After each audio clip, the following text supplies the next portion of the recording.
ADN et ARN, deux acides nucléiques nécessaires à l'expression du patrimoine génétique. Je vous rappelle qu'une cellule est délimitée par une membrane plasmique qui sépare le milieu extracellulaire du milieu intracellulaire. Le milieu intracellulaire contient le cytoplasme ici en bleu dans lequel se déroule la synthèse des protéines et le noyau.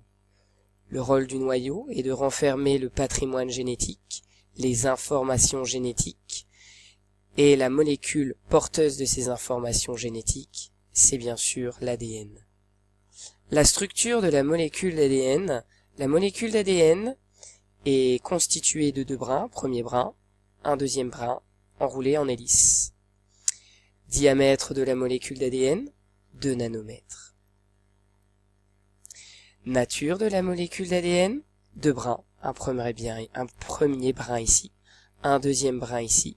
Chaque brin est composé d'une succession de désoxyribonucléotides.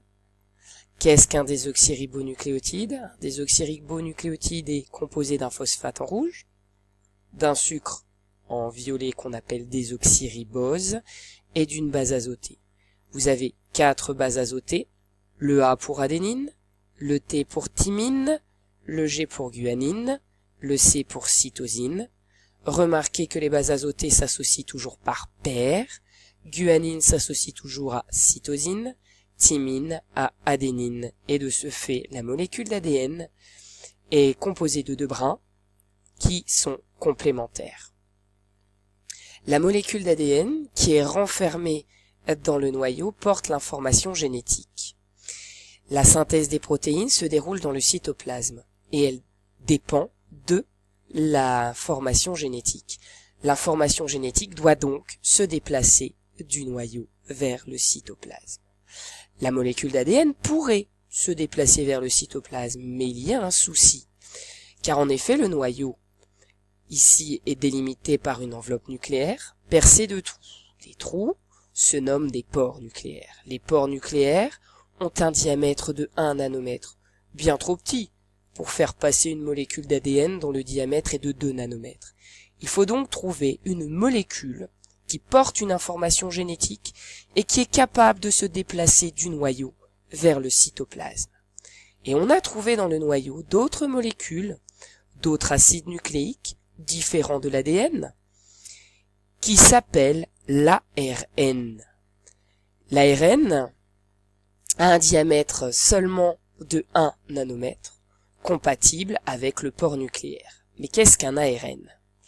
L'ARN est composé d'un seul brin.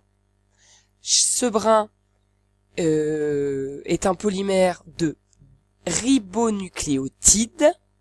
Qu'est-ce qu'un ribonucléotide? Donc ici l'ARN. Un ribonucléotide, c'est un sucre en gris. Non pas un désoxyribose comme l'ADN, mais un ribose, un phosphate, et une base azotée. Et vous remarquez que 3 bases azotées sont identiques à ce qu'on retrouve dans la molécule d'ADN, à savoir l'adénine, la guanine et la cytosine. Mais il manque la thymine. La thymine est remplacée ici par une nouvelle base azotée qu'on appelle l'uracile.